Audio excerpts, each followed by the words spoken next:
기록입니다. 그래서 지난 시간에 저희들이 이제 원인과 기반, 기틀, 방편, 결과, 불사는 위 없는 보리의 6가지 묶음, 생각이 있는 이가 반드시 알아야 할 것이라고 하는 이 이제 6가지 중에서 첫 번째 원인인 열애장과 그 다음에 두 번째 의지처인 기반. 기반은 뭐였죠? 보배로운 사람의 몸. 그 다음에 이제 기틀인 수행의 기틀인 선지식. 그래서 선지식이 일러준 것. 그 딱 묶어가지고 우리한테 일러준 그것이 바로 방편이었죠. 그래서 방편과 그 다음에 그 방편을 통해서 우리가 무엇을 얻는가 하면 결과인 완전한 부처님의 깨달음의 몸을 얻게 됩니다. 그래서 그 몸을 얻고 그 다음에 이제 저희가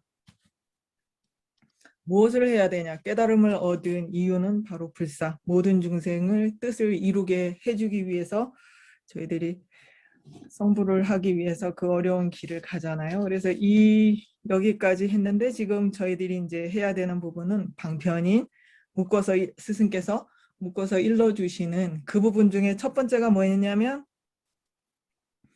우리가 이생의 쓰임에 탐착을 해서 깨달음의 길을 가려고 하지 않는 그 대치로 무상을 관하라라고 말씀해 주셨고, 그 다음에 이제 두 번째로 생의 이제 안락함에 탐착하는 우리의 허물을 윤회의 허물을 봄으로 인해서 그때 제가 뭐라 그랬는지 기억나시죠?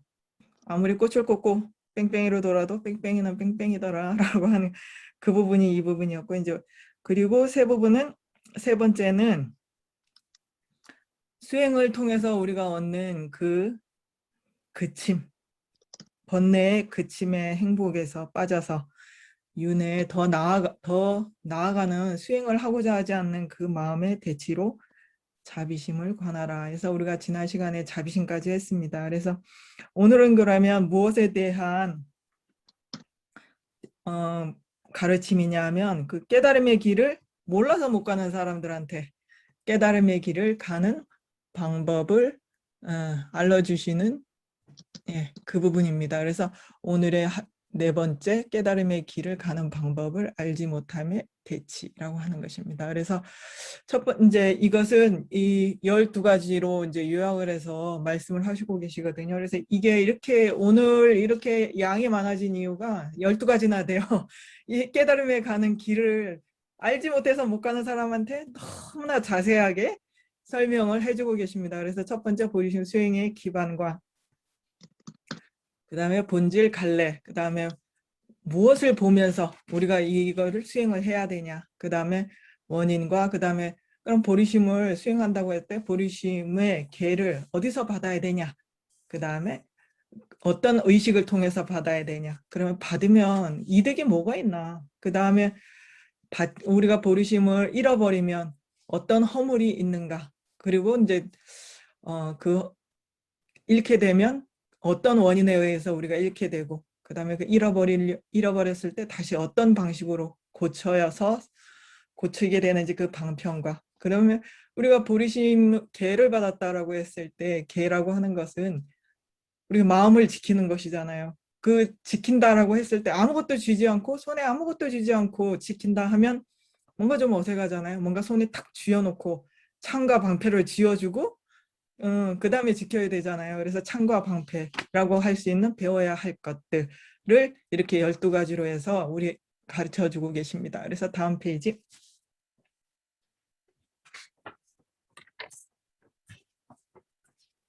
네, 그리고 이제 첫 번째 이제 제일 첫 번째인 그 보리심 수행의 기반이라고 하는 부분입니다. 그래서 이제 어떤 기반을 통해서 우리한테 이제 이 깨달음의 길을 가는 보리심의 그 기반이 무엇인가라고 하는 그 부분입니다. 그래서 제일 첫 번째 우리가 지난 시간에 대승종성에 속하는 사람이라고 했는데 대승종성에 대해서 혹시 기억나세요? 무엇을 대승종성이라고 했나요?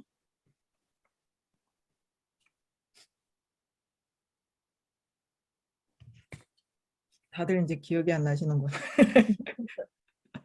지난번에 너무 빨리 가서 다들 기억이 안 나시는가 보네요. 일단 종성이라고 하는 것에 기억나세요? 뭘 종성이라 그랬는지? 이 기억 못하면 안 됩니다. 네.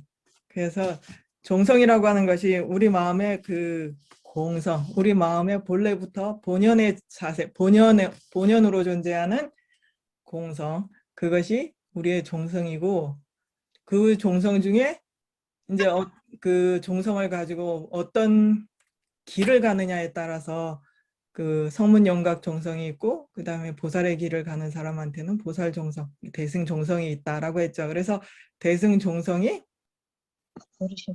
예, 보리심인데, 이것을 가진 사람이, 대승 종성을 가진 사람의 어떤 바깥에서 볼 때 어떤 것이 보이느냐라고 했을 때, 일단 그 제일 깊은 법이라 그러죠. 제일 무상 심신미묘법이라 그러죠. 그래서 그런 공성에 대해서 설명을 들었을 때 첫 번째는 공성에 대해서 공성을 두려워하지 않는 사람, 두려워하지 않고, 다들 이게 공성 없다, 내가 없다 이런 말을 들을 때 이 종성이 없는 사람은 두려움이 마음이 일어가지고 어떻게 할 바를 모른대요. 근데 이 대승종성을 있다라고 하는 사람은 일단 공성에 대해서 얘기를 들을 때 두려움을 일으키지 않고, 두 번째는 모든 그러니까 모든 중생들을 향해서 자비심으로 그 사람들의 뜻을 도와주려고 하는, 정말 그 사람들이 뜻대로 원하는 대로 다 되기를 바라는 그런 마음을 일으키는 사람을 우리가 그 밖에서 봤을 때 그런 성격을 가지는 사람을 우리가 대승의 종성을 가지고 있다라고 이렇게 볼 수 있다라고 말씀하고 계십니다. 그래서 대승의 종성에는 그런 두 가지가 있고, 그 다음에 두 번째는 삼보에 귀한 사람. 여기서 이제 왜 삼보에 귀해야 되느냐 하는 건 뒤에서 말씀을 드리고, 일단은 삼보에 귀한다라고 할 때 이 귀가 무엇을 나누냐, 사람을 딱 가르거든요. 그래서 불자와, 불자라기도 하고 불도라고도 하죠. 불도와 외도를 나누는 이 기준선이 바로 이 귀입니다. 그래서 귀를 삼보의 귀를 하면 불도고 삼보의 귀를 하지 않으면 외도입니다. 그래서 이거 우리가 하는 모든 일이 부처님의 가르침에 속하게, 우리를 부처님의 무리에 속하게 하는 그런 것이 바로 이 그 삼보에 귀한다라는 이것이기 때문에, 우리가 하는 것이 전부 부처님의 가르치는 그 길로 가야지 딴 길로 가면 안 되잖아요. 그래서 반드시 삼보에 귀한 사람이어야 된다. 그다음에 그 세 번째, 7개의 별의 탈 유리 가운데 하나라도 지키는 사람이라고 했죠. 그래서 별의 탈 유리라고 하는 이 부분에 있어서 좀 이따 다시 한번 설명을 드릴게요. 그래서 별의 탈 유리라 7개가 있는데 7개 뭔지 기억하세요? 출가사문에 두 부류가 있죠. 비구와 사미가 있죠. 비구와 비구니, 사미와 사미니, 그 다음에 식차만한이라 그래서 요 사이에 있는 하나, 그 다음에 세속인 중에 우바세 우바이 해가지고 하나, 둘, 셋, 넷, 다섯, 여섯, 일곱, 이렇게 7개입니다. 그래서 하나가 지금 여기 안 들어가 있거든요. 그거는 좀 이따 다시 설명드리고, 일단 이 7개 가운데 하나라도 지키는 사람이어야만 한다라고 이제 말씀을 하고 계시고, 마지막에 네 번째는 원보리심이 있는 사람이라고 했는데, 보리심에 두 가지가 있거든요. 근데 보리심의 요 앞에 세 가지, 요까지는 원보리심의 수행 기반입니다. 그래서 원보리심을 수행하기 위해서는 이 앞에 있는 세 가지가 반드시 필요하고, 이 마지막에 원보리심이 있는 사람까지 합하면 행보리심을 닦는 수행 기반입니다. 그래서 우리가 지금 말하고자 하는 이 보리심 수행의 기반은 바로 이제 어떻게 그것을 보리심 계를 수계함으로 인해서 행보리심을 닦아가는 걸 얘기를 합니다. 그래서 다음 페이지.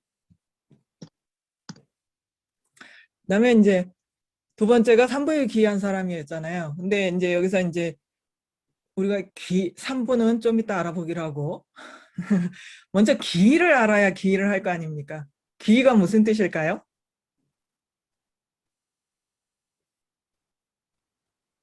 기가 무슨 뜻일까요? 여러분,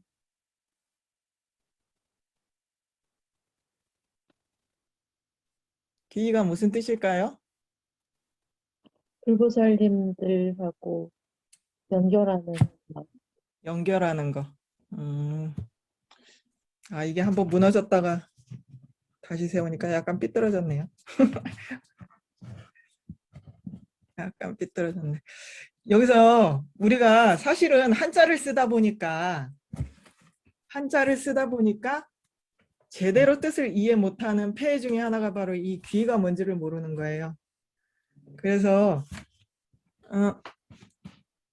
귀의라고 하면 뭔가가 여태까지는 한자를 어떻게 풀었냐면 돌아가서 의지한다 이런 식으로 풀었거든요. 귀를 그렇다라고 이제 다들 말씀을 하셨는데 실제로 귀가 뭐냐라는 귀의 뜻은 살려주세요 하고 가서 엎어지는 걸 얘기를 해요. 그게 뭔 뜻이? 귀의, 돌아가서 의지한다. 왜 돌아가서 의지해요? 이 돌아갈 귀자는 뭘 해도 내가 갈 곳은 그거 하나밖에 없다 이런 뜻이거든요. 내가 반드시 가야 돼. 우리가 죽을 때는 전부 다 고향으로 돌아온다 그러잖아요. 그래서 죽음에 임박해서 내가 갈 때처럼 그 모든 것으로부터 마지막에 끝에 가서 내가 정말로 가야 할 때 돌아가야 할 곳, 그것이 어디냐? 바로 산보다라고. 그리고 그것에 가서 내가 다 죽게 생겼으니까 나를 살려주세요 하고 푹 가서 엎어지는 것이 바로 기예요. 근데 요즘 사람들은 특히 이제 한국 사람들 같은 경우는 이제 독립심이 강해가지고 살려주세요 하고 이렇게 매달리는 일이 별로 없어서 이 기라는 뜻이 사실은 굉장히 멀게 느껴지는 그런 뜻이기도 하거든요. 근데 한국만 벗어나도 살려주세요 하고 외칠 일이 너무나 많습니다. 너무나 많은데 이제 한국은 너무 살기 좋은 동네다 보니까 이제 가서 제발 살려주세요라고 살면서 한 번도 아마 입에 안 담아보지 싶은데, 그죠? 그 근데 이 기회라는 것은 정말로 내가 못 살겠으니까 좀 살려주세요. 제발 나 좀 살려주세요라고 하는 그런 뜻이에요. 그래서 우리가 그러면 왜 산보에 가서 기도를 해야 되는지, 산보가 무슨 힘이 있길래 우리가 정말 당신뿐이니까 내가 정말 그 다리를 딱 붙잡고 당신뿐이니까 제발 살려주세요 해야 되는 그 당신인지 그 조건을 우리가 살펴봐야 되잖아요. 그래서 그 조건을 살펴보는데 첫 번째가 부처님은 그러면 왜 가서 엎드려서 살려달라고 해야 되냐. 일단 우리가 못 살겠는 이유 중에 대부분이 지금 현재 괴로움보다 더 나아가서 내가 눈멀어서 추구하는 모든 단맛이 결국 끝에 가서는 괴로움이더라는 결국. 그 다음에 뺑뺑이 아무리 꼭 꽂고 돌아도 뺑뺑이는 뺑뺑이더라. 그래서 정말로 벗어나고 싶으면 윤회를 벗어나야 되는구나 하고 그런 모든 괴로움에서 완전히 벗어났기 때문이에요. 그래서 우리가 물속에 있는 사람은 물속에 있는 사람을 건져주지를 못하잖아요. 같이 빠져 죽을 위험이 있잖아요. 그렇지만 물속에서 완전히 벗어나서 저쪽에서 예, 나를 건져줄 힘이 있는 그런 사람이기 때문에 그 붓다가 우리의 부처님이 바로 우리가 귀해해야 할 대상이라는 거죠. 나를 건져줄 힘이 있으니까. 왜냐하면 내가 벗어나고자 하는 이 괴로움을 완전히 벗어난 사람이니까. 이 물에서 벗어나고 싶으면 물 밖에 있는 사람한테 손을 내밀어야 되잖아요. 그래서 두 번째는 그렇다고 해서 붓다가 하는 말이 그 사람이 나를 건져줄 힘이 있는가? 물 밖에서 자기 혼자만 벗어난 거 아닌가? 라고 했을 때 아니다. 왜냐?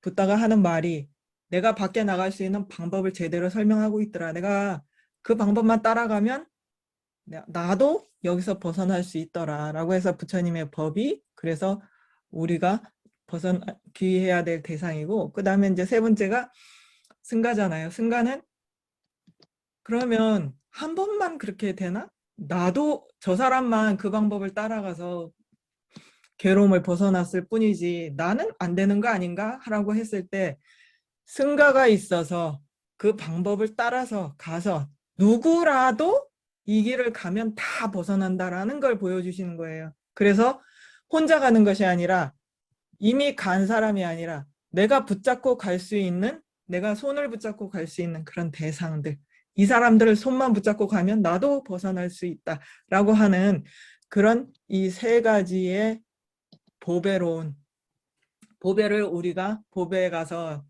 정말 귀한 보배에 가서 넙죽 엎드려서 살려달라고 해야 되겠죠? 그 다음 페이지. 희까만 것이 없어야 될 것 같은데요. 그 다음에 그러면 어떤 식으로 귀의를 해야 되냐. 아까 제가 가서 제발 살려주세요 하고 딱 엎드려야 된다 그랬죠. 첫 번째는 그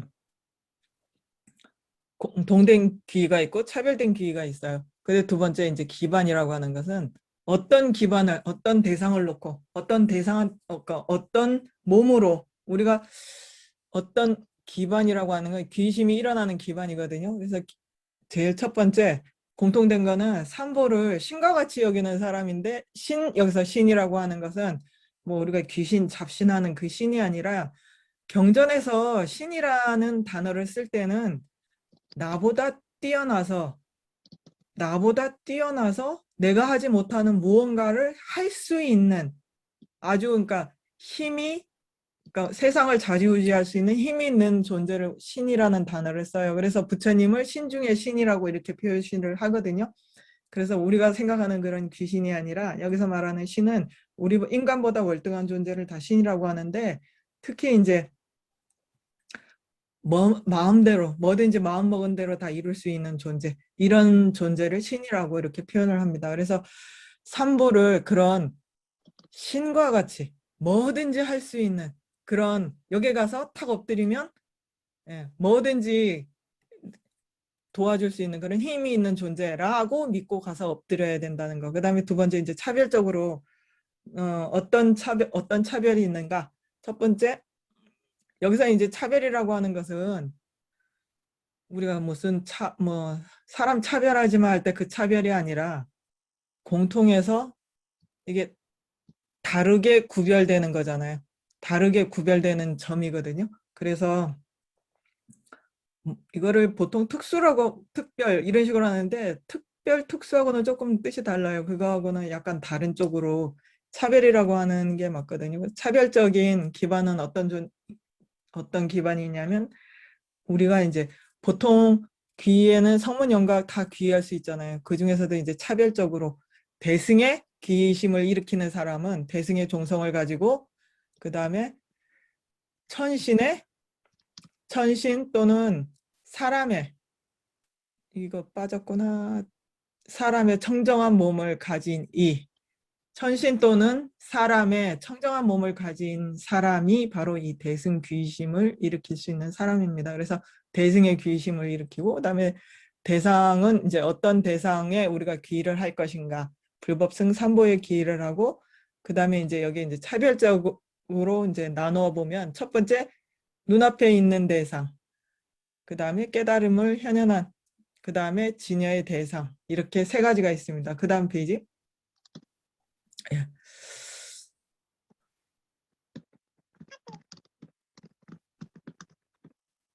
그 다음 페이지, 그 다음 페이지에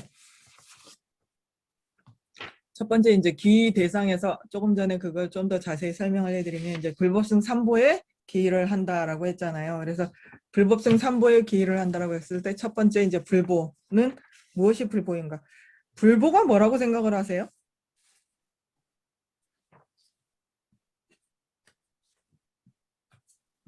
불보가 뭔지 아무나 한 번만 말씀해 주세요. 무엇을 마음의, 불보? 예? 마음의 본성. 불보가? 부처님이?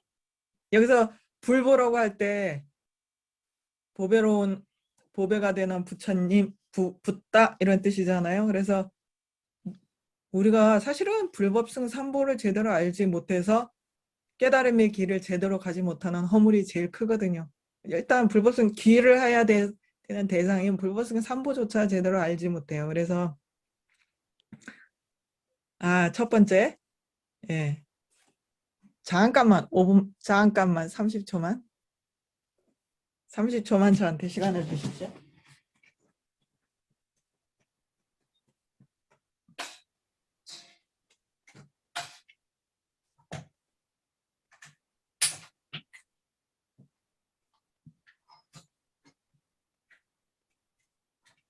아이고 너무 어두워가지고 뭐가 안 보여가지고. 예, 그래서 제일 먼저 이제 우리가 불보라고 하면 처음에는 이제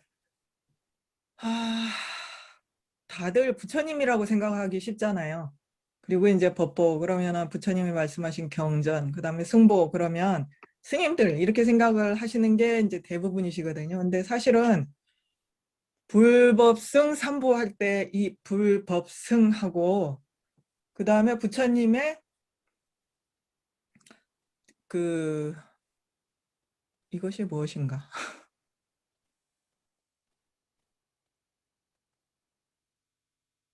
웬 화살표가 막 떴는데 뭔 뜻인가요? 깜짝이야. 그래서 이제 이 불보가 일단 그럼 제가 질문을 드릴게요. 부처님의 신구인은 부처님인가요? 아닌가요?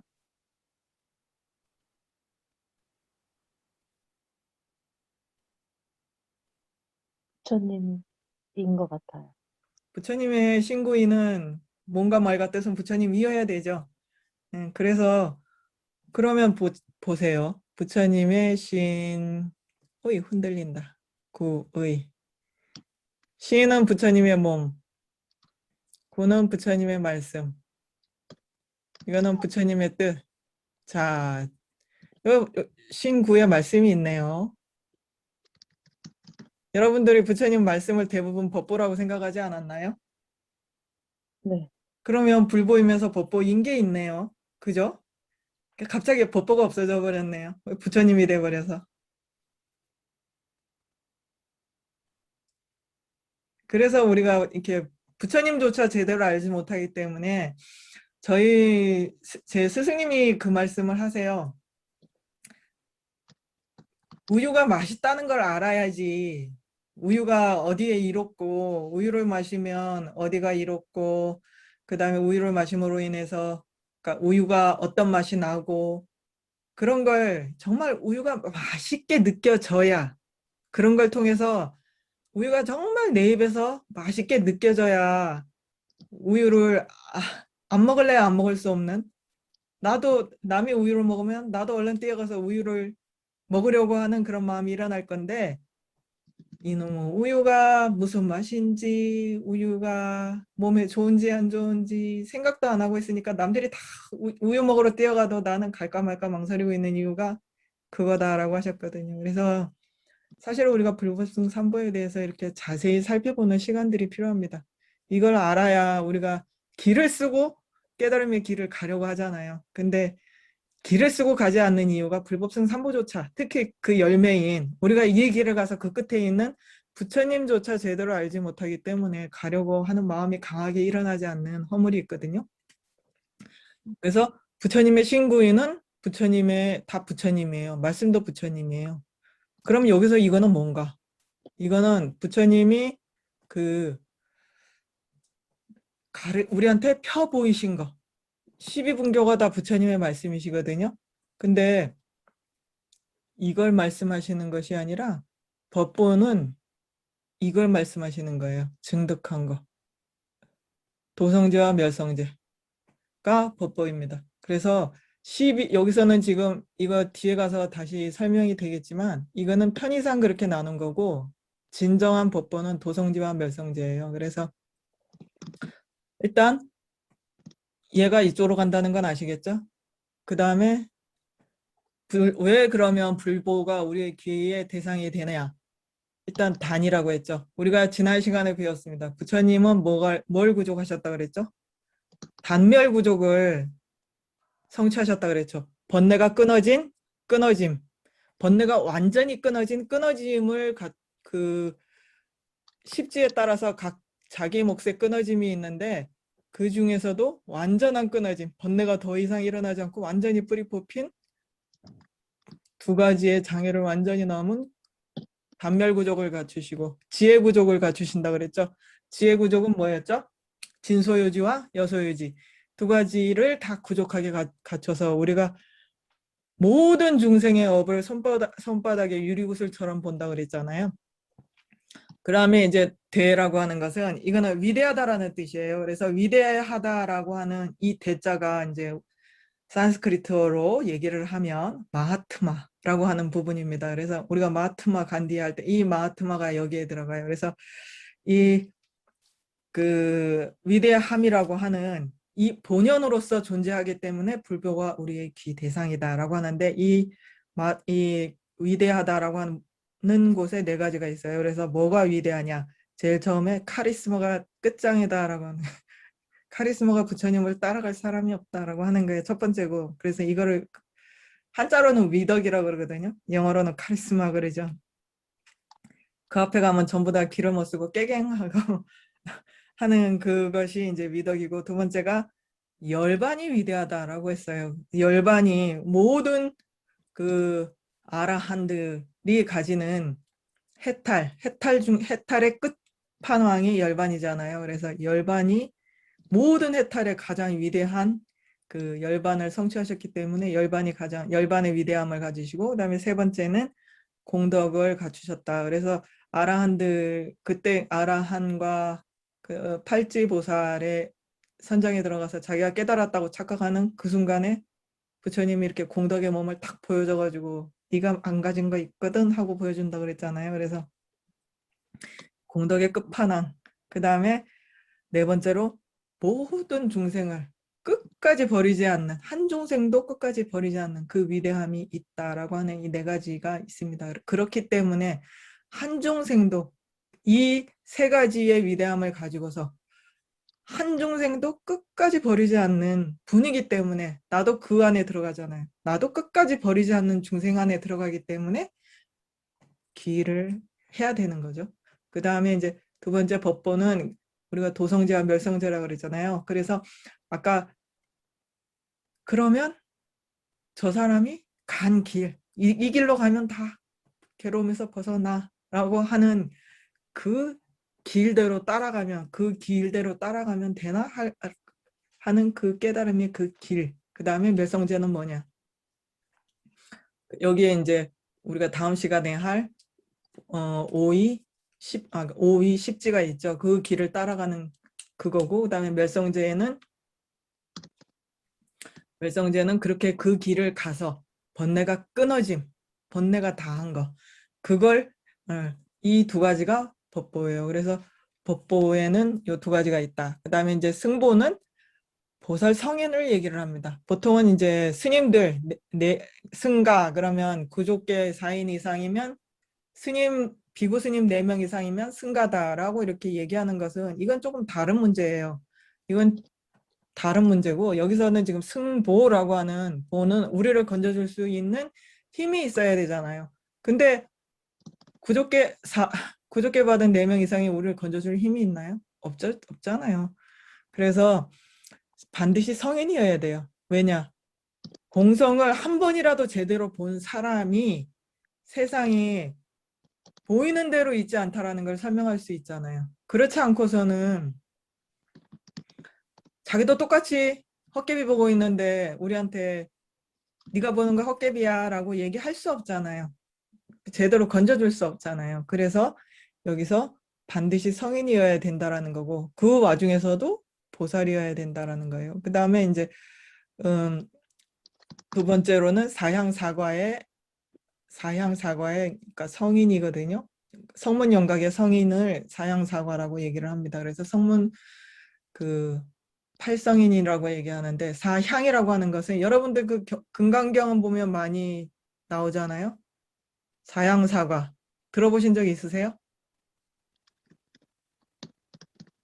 수다원, 사다함, 아나함, 아라한.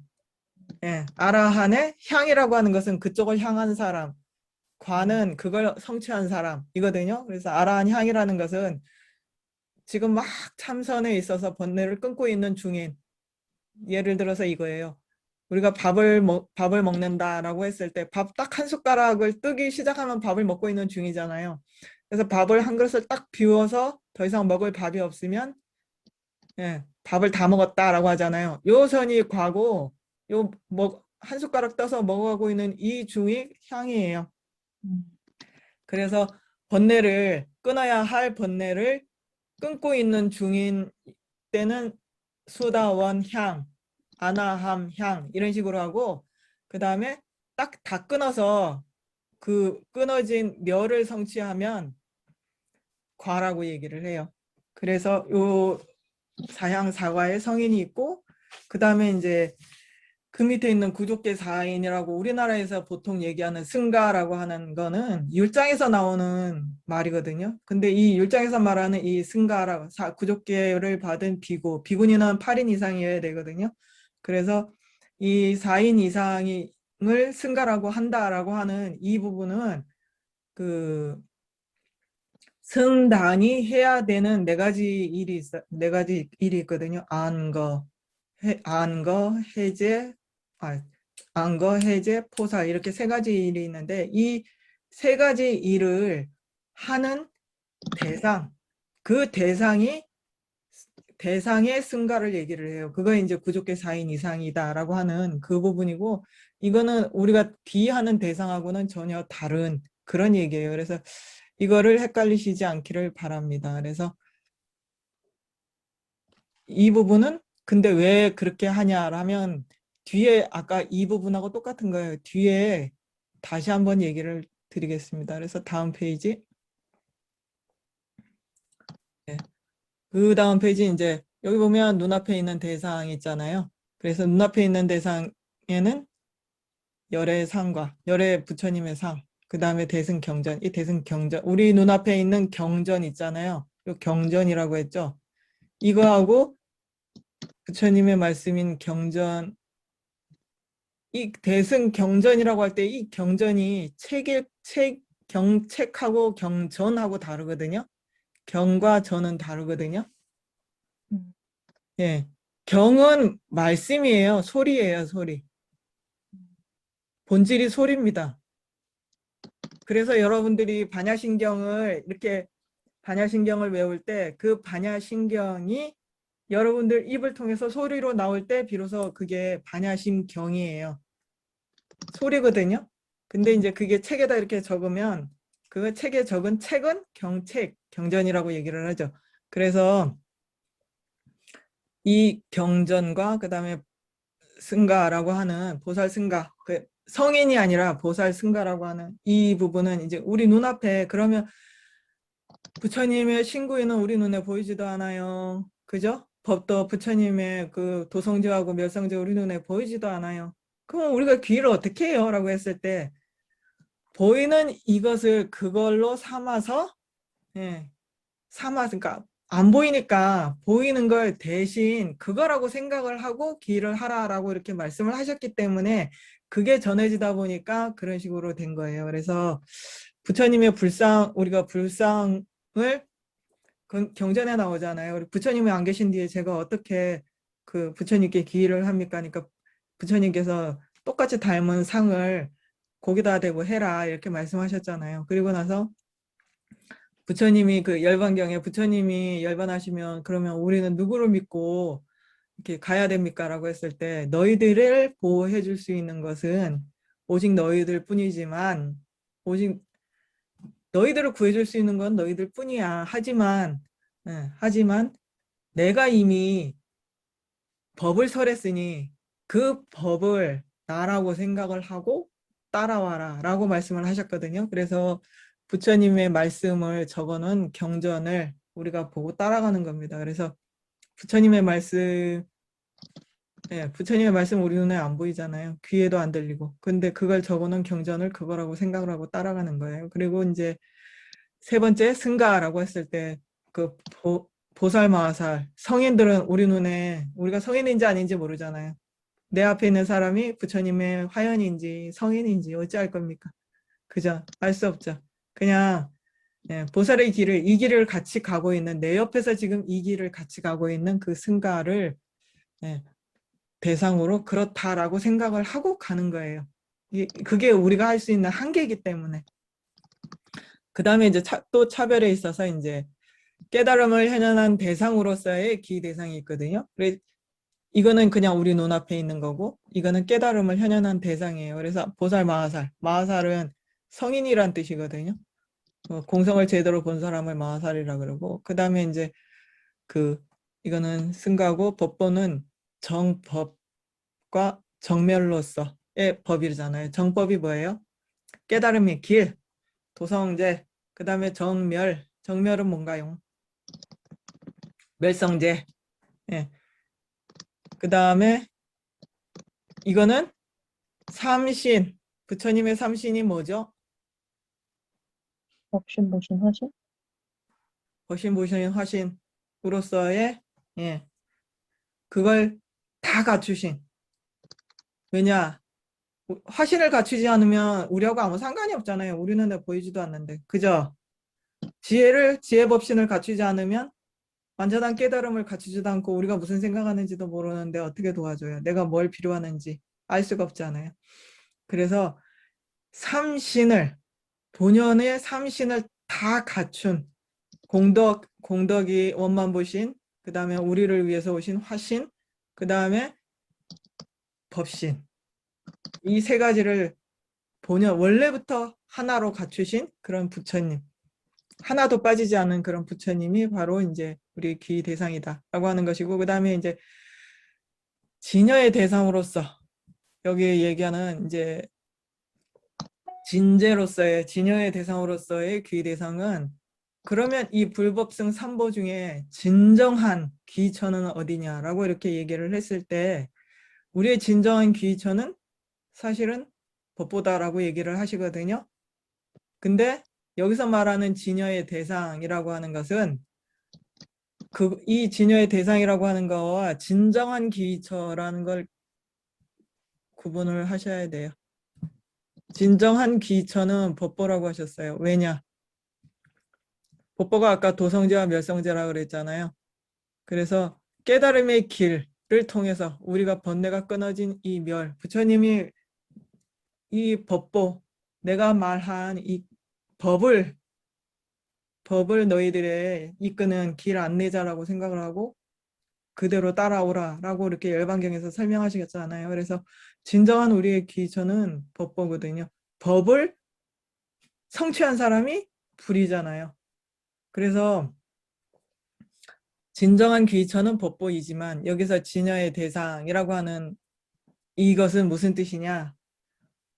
법보는 도성제하고 멸성제라고 했잖아요. 도성제하고 멸성제는 어디부터 있느냐? 그러면 초지부터 있어요. 초지부터 계속 부처의 경지까지 전부 있거든요. 근데 초지부터 있는 그 도성제와 멸성제는 이지에 가면 버려야 되잖아요. 이지에서의 도성제, 멸성제가 있잖아요. 그래서 이걸 뭐라 그러냐면 배에다 비유를 해요.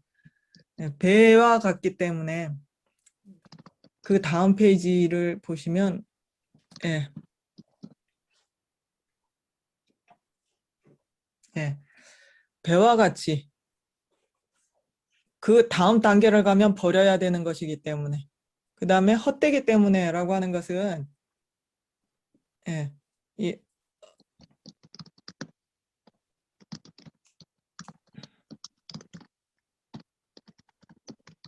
자, 이렇게 되는 것입니다.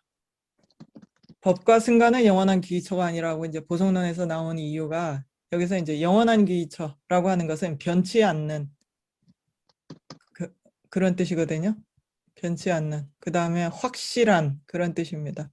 그래서 이제 법보는 다음 단계를 가면 버려야지 되잖아요. 새 배를 갈아타야 되잖아요. 그래서 버리기 때문에 법보는 아니고, 그 다음에 헛되기 때문에라고 하는 것은 그것 또한 공성이 아니잖아요. 그것 또한 예, 공성이 아닌 우리 눈에 공성이 그것 또한 공성이 아닌 진재와 속재 있을 때 속재에 해당되거든요. 그래서 속재이기 때문에 헛되다라는 것이에요. 그 다음에 이제 없기 때문에라고 하는 것은 네, 그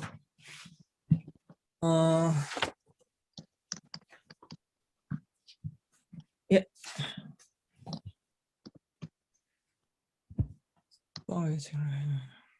잠깐만 이거 이 부분에 제가 헷갈리고 있습니다.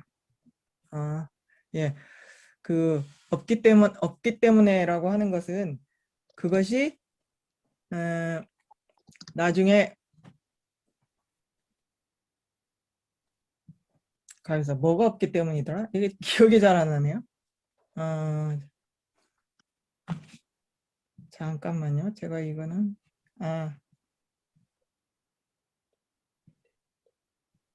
맞아요.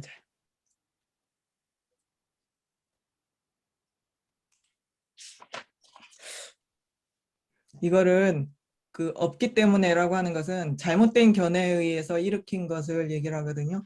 이 없다라고 하는 것은 그 성문 영각이 그 아까 그러니까 소승에서 이 법보와 그러니까 법보를 뭐라고 얘기를 하냐면은 그 법보가 아까 도성제와 멸성제라 그랬잖아요.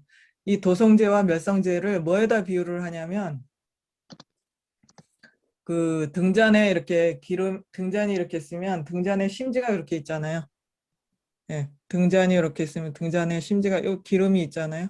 그 불이 이렇게 붙는 요거를 도성제하고 멸성제라 그래요. 그래서 그 법보가 마치 이렇게 등잔에 있는 요거하고 똑같다라고 얘기를 해요. 이 이유가 속죄이기 때문에라고 얘기를 해요. 그래서 왜 속죄냐 그러면 요 기름이 있는 그 순간까지만 그 순간까지만 불이 타지 이게 다 하면 꺼진다라고 해요. 이 꺼지는 이것이 멸제다라고 얘기를 설명을 합니다. 그래서 만약에 멸제가 이런 식으로 어떤 조건이 갖추어지지 않아서 조건이 다 해서 불이 꺼지는 것처럼 그런 시기의 멸제라면 그런 식으로 너희들이 생각하면 꺼져서 이미 없잖아. 없는데 거기에 어떻게 거기다 대고 우리가 기일을 할 수 있어 라고 하는 잘못된 견해에 대한 반박이고요.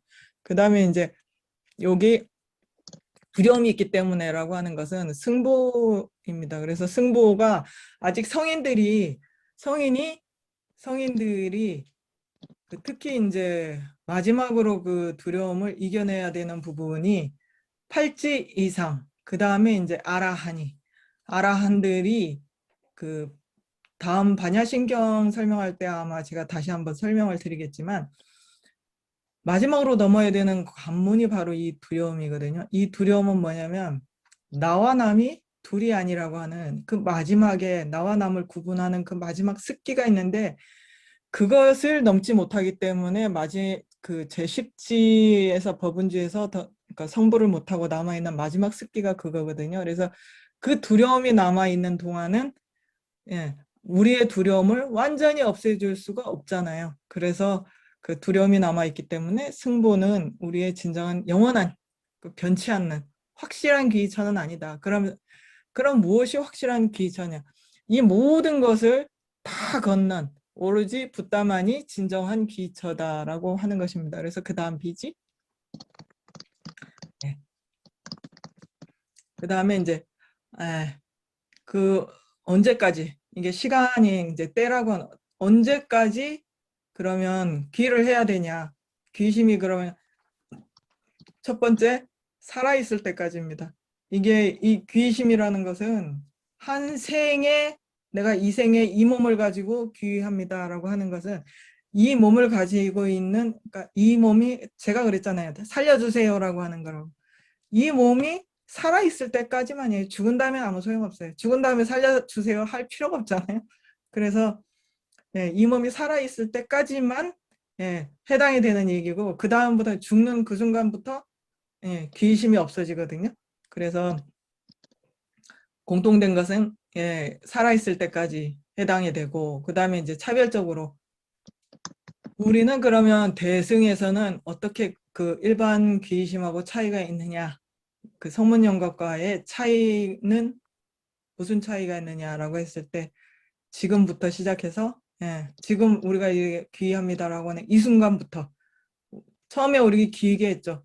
모든 중생이 영원한 안락에 이르는 그 순간까지 우리가 부처님께 귀의합니다. 불법성 삼보에 귀의합니다라고 했잖아요. 이게 대승의 귀의심은 그렇게 해서 그렇게 귀의를 하기 때문에 부처를 이룰 때까지 마음으로 귀의를 한다라고 하는 그 차별이 있습니다. 그 다음에 다섯 번째, 어떤 마음으로 그러면 그 귀의심, 귀의계를 받는가 하면 첫 번째, 일반 이제 공통적으로는 자신의 이제 괴로움으로부터 괴로움에 아까 그 세 가지가 있었죠. 그거로부터 나를 못 살게 하는 그런 이유로부터 벗어나기 위해서 귀의를 하고 그런 마음으로 귀의를 한다는 거예요.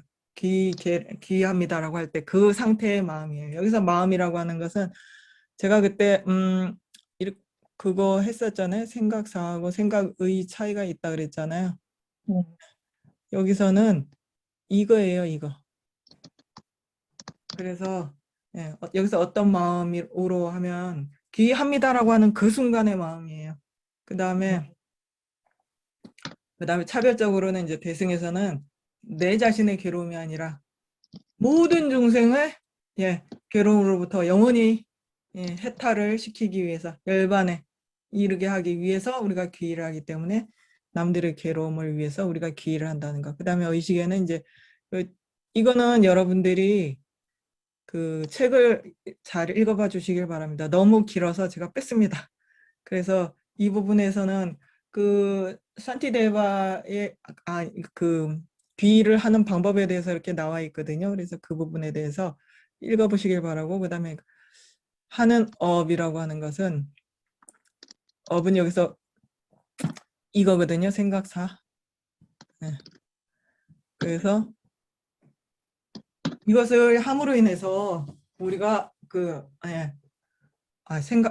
어떤 일을 하는가라고 하는 거예요. 그래서 귀의를 했을 때 햇기침, 그 다음에 귀의를 함으로 인해서 사막도에 떨어지지 않고, 그 다음에 방편이 아닌 것으로부터, 그 다음에 신견, 내 몸이 있다라고 하는 이 신견이라고 하는 것은 뭐냐면 마치 이생에서 저생으로 갈 때 옷을 벗고 가는 것처럼 이생에 옷 하나 딱 입고 싹 벗어놓고 그 다음에 알몸 그 알몸 있잖아요. 알몸만 다음 생으로 쏙 가는 그런 몸이 있다라고 하는 그걸 신견이라 그래요.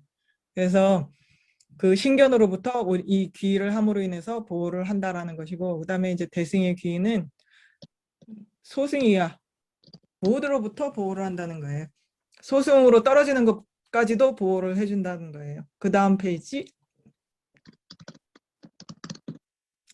그 다음 페이지는 그 다음에 이제 우리가 아까 제가 뭐라 그랬어요? 귀의합니다라고 말만 해놓고 살려주세요라고 해놓고 손에 창과 방패를 안 쥐어주면 귀의심 개가 생기지 않는다 그랬잖아요. 그래서 귀의심 개라고 하는 것은 이렇게 생겼잖아요. 개가.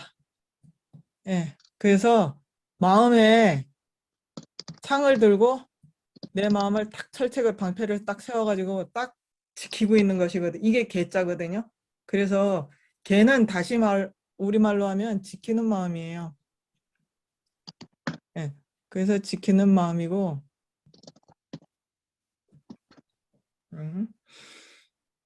일반적인 것은 이제 우리가 삼부에 귀의합니다라고 하면서 끊임없이 입만 살려주세요 하고 입만 싹 닫고 있으면 안 되잖아요. 그래서 항상 끊임없이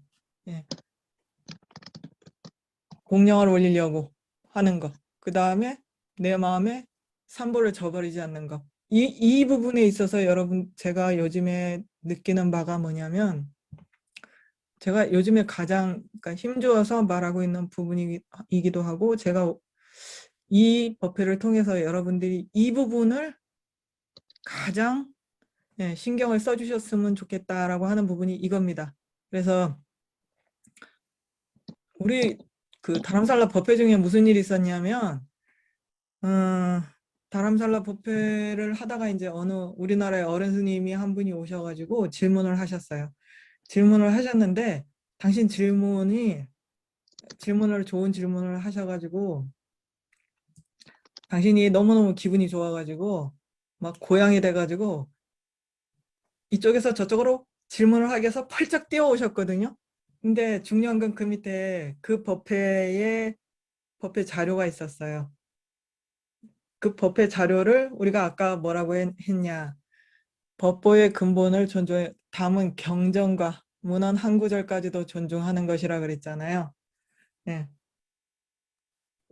티베트 사람들은 정말 부처님 말씀 한 글자로만 적혀 있어도 그거 법보라고 절대 땅바닥에 내려놓지도 않아요. 타고 넘지도 않아요. 타고 넘으면 진짜 눈을 막 이렇게 뜨고 저거 인간도 아니야 이런 식으로 쳐다보거든요. 근데 이 한국 사람들은 법회를 하면 습관처럼 방석에다가 이렇게 경책을 놓는 습관이 있잖아요. 그래서 그 법회 때도 그 교재를 전부 방석에다 놓고 이제 기분이 좋으니까 평상시에 하던 습관대로 그 경책을 타고 넘어서 저쪽으로 가신 거예요. 근데 그 순간에 그 큰 스님부터 예, 그때 그 앉아 계시는 큰 스님부터 시작해가지고 그 법회를 이게 TV로 다 나오니까 법회를 보고 있던 사람들 얼굴이 순식간에 싹 변했거든요. 그분이 하신 게 너무 기분이 좋아서 우리가 항상 들뜨고 바쁘고 정신이 없을 때 가장 하기 쉬운 게 삼보를 저버리는 거예요. 내 마음에서 없애버리는 거예요. 그러니까 예, 이 부분을 우리가 제일 범하기 쉽거든요. 근데 이거를 하지 않기 위해서 이게 그렇게 하기 위해서예요. 항상 모시는 마음을 가지고 있다 보면 예, 우리 옛날에 할머니들이 아버지가 밖에 나가서 일하시고 그러면 항상 아랫목에다가 이렇게 밥 한 공기 이렇게 모셔놓은 것처럼 그런 마음이거든요. 그래서 그런 마음으로 항상 마음에서 저버리지 않아야 되는데 내가 너무 내 안에서 꽉 차버리면 삼보가 어디 있는지 그 밑에 숨어가지고 보이지도 않죠. 이렇게 되면 안 됩니다. 그래서 제가 지금까지 제일 중요시하게 여기는 부분이 그 어느 순간에서도 우리가 삼보를 잊어버리지 않는 내가 매달릴 건 이 윤회에서 벗어날 매달릴 줄은 동아줄은 오직 저것뿐이야 라는 생각을 여러분들이 항상 잊지 않게 하기 위해서 제가 말이 많이 길었습니다. 그 다음에 이제 세 번째는 이제 삼보의 성품을 회상하면서 그래서 반복적으로 우리는 계속 잊어버리는 중생이잖아요. 아직도 해탈을 못하는 불쌍한 중생이기 때문에 어린애들이 하나 외우기 위해서 얼마나 그 엄마라는 말 한 번 하기 위해서 10만 번을 연습을 한다잖아요. 그런 것처럼 우리도 그런 가난하게처럼 끊임없이 반복해서 이렇게 그 일을 해야 되는 것이고 그다음에 이제 이거는 일반적인 것입니다. 우리가 이제 두 부분이 우리가 아까 창가방패라 그랬죠. 제일 첫 번째 하지 말아야 될 거. 예. 하지 말아야 될 것은 뭐냐? 예, 부처님께 귀의합니다라고 해서 다른 신에게 이제 귀의하시면 안 돼요. 그래서 제가 귀의합니다라고 말해놓고 이 다른 신에 뭐가 들어갈까요? 이 책에 보면 나와 있죠. 아이고 감을 달해서 용왕한테 가서 용왕신한테 가서 뭐 하고 산신한테 가서 살려주세요 하고 이러면 안 된다라는 거예요. 근데 여러분들이 착각하는 부분이 뭐냐면 아까 제가 귀라는 뜻을 물었잖아요. 오로지 나를 살려줄 수 있는 사람은 당신뿐입니다라고 하는 것은 귀이고 절에서 스님들이 용왕기도 하고 가물면 용왕기도 하고 산신기도 하잖아요. 그런 거는 귀하고는 조금 다른 의미예요. 우리가 누가 내 친구 중에 부자가 있으면 그 사람한테 가서 내가 어려울 때 야 좀 도와줘라 라고 가서 할 수 있는 거잖아요. 그런 것처럼 용왕이나 산신이 호법신이잖아요. 법을 닦는 사람들의 그 자신의 자식처럼 여겨서 그 사람들의 모든 어려움을 도와주려고 이렇게 마음을 발심을 해가지고 호법신이 된 신들이잖아요.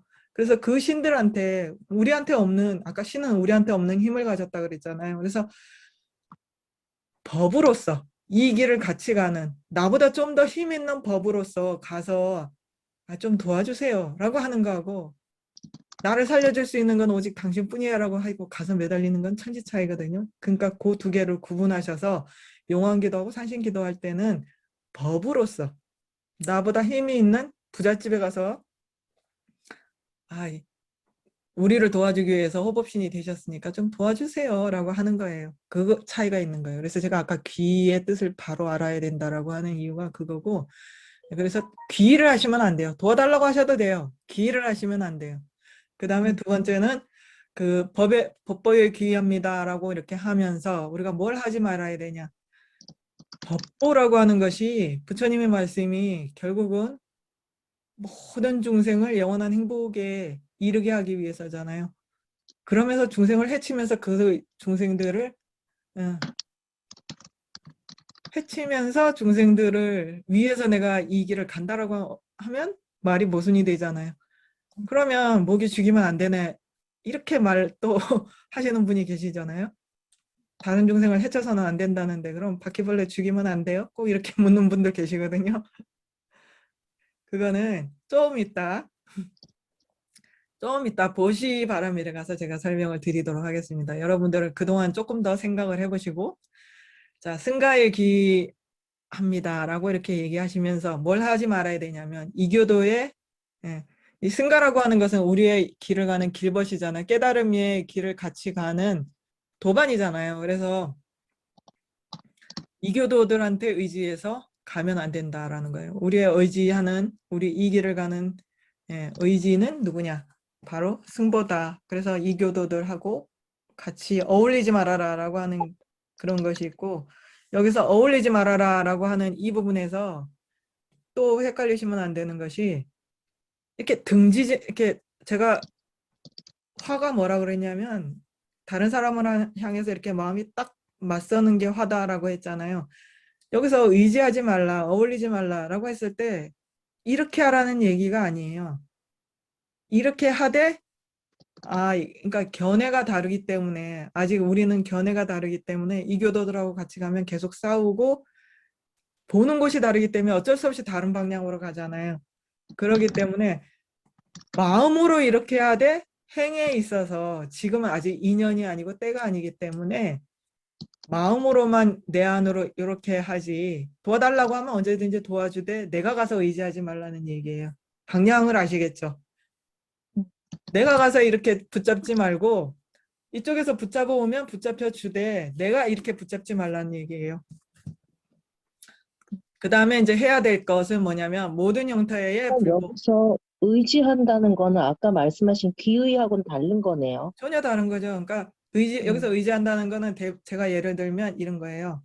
그 저희들이 이렇게 특히 절에 있으면 할머니들이 와서 이런 얘기 많이 하시거든요. 예. 아이고 스님 저는 그 절은 너무 멀어서 혼자서 못 오고 집에 주변에 교회가 있는데 아들 딸들이 다 거 가서 나도 그거 갈랍니다 이렇게 얘기하시는 분들이 많아요. 제가 가세요라고 얘기를 해요. 대신 가서 그 사람들하고 같이 이렇게 화평하게 화목하게 가정의 행복을 위해서 화목하게 하되 내가 저 사람들한테 의지하지 말라는 거는 저 사람들이 하라는 대로 하면 내가 그렇게 행복하게 그러니까 그 사람들이 뭐 이렇게 뭘 이래 하라라고 하는 거기에 내가 마음으로 의지하지 말라는 얘기예요. 그러니까 몸과 마음을 가정의 화목을 위해서 교회는 가되 거기에 의지해서 내가 그 사람들을 의지해서 살지는 말라는 얘기예요. 어쨌든 마음으로 부처님을 우리의 의지처는 부처님이다 라고 하는 그걸 잊지 마시고 그다음에 해야 할 것은 모든 형태의 불보를 존중을 하고 이거 다 그 다음에 심지어는 부처님이 새긴 그 불상 있잖아요. 그걸 부처님이라고 생각을 하고 왜냐? 우리한테 보이는 거 그거밖에 없잖아요. 그래서 거기에 부처님이라고 생각하고 거기다 절하고 거기다가 부처님처럼 모시고 해야 된다라고 하는 거예요. 그래서 부처님의 그 명호가 새겨진 명판조차도 남아미탑을 새긴 거고 아미타 부처님처럼 여기고 받들어야 된다라고 하는 거예요. 그래서 그런 마음이어야만 그 끝에 가서 있는 부처님한테 닿는다는 것이지, 그것조차 안 하면 그 끝에 가서 닿는 거는 진짜 말도 안 되는 것이잖아요. 그래서 두 번째는 그 법보의 근본을 존중하면서 그 부처님의 말씀이 적힌 종이 한 자, 한 글자만이라도 있으면 반드시 높은 곳에 올려놓고, 아니면 태워라. 그러니까 그 높은 깨끗한 데 놓고, 정할 수 없으면 태우라. 이렇게 함부로 버리지 말라라고 하고 있거든요. 그래서 티베트 사람들 같으면 절대로 안 태웁니다. 우리는 태우라라고 이렇게 하잖아요. 깨끗한 데다가. 근데 티베트 사람들은 태우지도 않아요. 그래서 항상 이렇게 탑 같은 데 있는데 세워놔요. 이렇게 종이 하나라도 발견하면 꼬라돌다가 탑 같은 데 이렇게 탁 세워놔요. 그 정도로 존중을 하거든요. 그런데 아까 그 말씀을 경전을 타 넘어갔으니 얼마나 기절을 했겠어요. 그리고 이제 세 번째는 예, 승부에 귀합니다라고 하면서, 제가 누누이 말씀하시지만 이 가사잖아요. 그래서 가사색과 같은 노란 천 한 조각이라도 길바닥에 있으면 승부를 떠올리면서 높은 곳에 이렇게 올려놔야지, 함부로 이렇게 타 넘어 다니거나 아니면 그 버려서는 안 된다라고 이렇게 말씀하시는 것이 우리가 해야 될 것이에요. 그래서 이 세 가지, 하지 말아야 될 것 세 가지, 해야 될 것 세 가지, 이것을 가지고서 우리가 이렇게 해야지 하는 마음을 먹고서 불법승 삼보에 귀합니다라고 하는 순간 우리 마음에 삼기개가 생겨요. 비로소. 예. 그래서 삼기개는 이런 식으로, 예, 그 아까 어떤 마음이라 그랬어요? 그런 마음들을 가지고서, 예, 이렇게 해야 될 것과 해야 되지 말아야 될 것을 지키겠습니다라고 하는 지키는 마음이 있잖아요. 그래서 이 지키는 마음이, 이런 것을 딱 마음 먹는 순간 우리한테 삼기개가 생기는 것입니다. 그래서 아홉 번째, 그러면 삼기개를 수개를 하고 우리가 이제 개를 가지고서 무슨 이득이 있나? 여덟 가지. 첫 번째는 아까 제가 처음 설명드렸죠. 이것이 불도와 외도를 가르는 기준이라고. 그래서 우리가 불도로서 인정을 받게 되고, 그 다음에 모든 그 아까 그 별의 탈개 유리가 있었잖아요. 모든 유리의 기반이 돼요. 여기서 이제 제가 개라고 얘기하고 유리라고 얘기하죠. 이게 여러분들이 구분을 하셔야 되는데, 저희가 이제 처음에 비구니계 받으러 갔을 때 거기서 이제 설명을, 율사 그 스님께서 설명을 이렇게 해주셨어요. 사실은 비구니 개가 아니라 비구니 율이다. 근데 율에 앞서 내가 지키고자 하는 마음이 더 중요하기 때문에 비구니 율이라고 안 하고 비구니 개라고 한다라고 이렇게 설명을 해주셨거든요. 여기서 이제 개라고 하는 것은 지키는 마음이라 그랬잖아요. 내가 지키려는 마음이에요. 남들이 뭐라 하든지 간에 내가 지키려는 마음이고, 율은 그렇게 해서 안 지키면 없어지는 그런, 그러니까 우리 뭐라 하냐면은 그냥 착하게 살아야 돼 하는 건, 나는 착하게 살아야지 하는 그거하고, 법이 정해져 있어서 위법 행위를 하면 처벌을 받는 그런 거, 이 차이가 있잖아요. 이 율은 그거예요. 안 지키면 처벌을 받아요. 그런 차이가 있는, 그래서 율과 계는 다른데, 비구니 계도 안 지키면 이게 처벌이 있고 하는 그런 데 있어서 우리 법률하고 똑같거든요. 그래서 법률할 때 율이 이게 들어가요. 그래서 지키는 마음만 가지면 개예요. 근데 이 안 지키면 처벌이 있어서 무서워서 지키는 것이 아니라, 이것은 반드시 지키려는 마음에 의해서 지켜지기 때문에 개라고 하고, 그래서 항상 개율이라고 그러니까 동시에 쓰는 거예요. 그래서 여기서는 지금 구분을 하는 거예요. 삼기 개, 내가 지키겠다는 마음. 그 다음에 이것에 의해서 모든 유리, 아까 7개의 별의 탈 유리가 있다 그랬죠. 그것의 기본은 삼기개예요. 삼기가 개가 있어야만 별의 탈 개가 생기거든요. 그래서 기반이 되고, 그 다음에 이 개가 있음으로 인해서 모든 악업이 정화가 되고, 그 다음에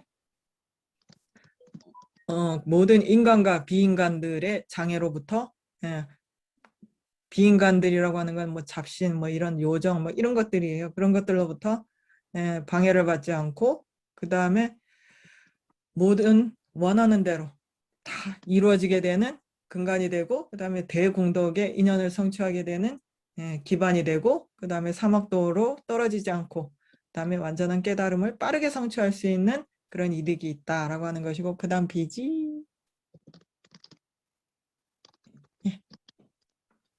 그다음에 그러면 이제 세 번째가 이제 그 세 번째 조건이 그 별의 탈 유리 7개 중에 어느 하나라도 지키고 있는 사람이어야 된다라고 했잖아요. 근데 왜 그러면 행보리심을 닦으려면 왜 별의 탈 유리가 필요한가에 대해서 우리가 이제 생각을 해볼 필요가 있죠. 그래서 별의 탈 유리라고 하는 그 왜 필요한가? 그래서 여기에 이제 책에 보면 예를 들고 그 얘가 이런 예가 있고 그 다음에 부처님 말씀이 이런 하기 때문에 그 다음에 그러니까 논리적으로는 이런 이치가 있어가지고 우리가 별의 탈 유리가 반드시 필요하다라고 하는 부분은 여러분들이 책을 읽으시면 좋겠습니다. 제가 책에 대해서 책에 새빨갛게 표시를 많이 해놓은 이유가 이거 책으로 보시라고 지금은 넘어가겠습니다.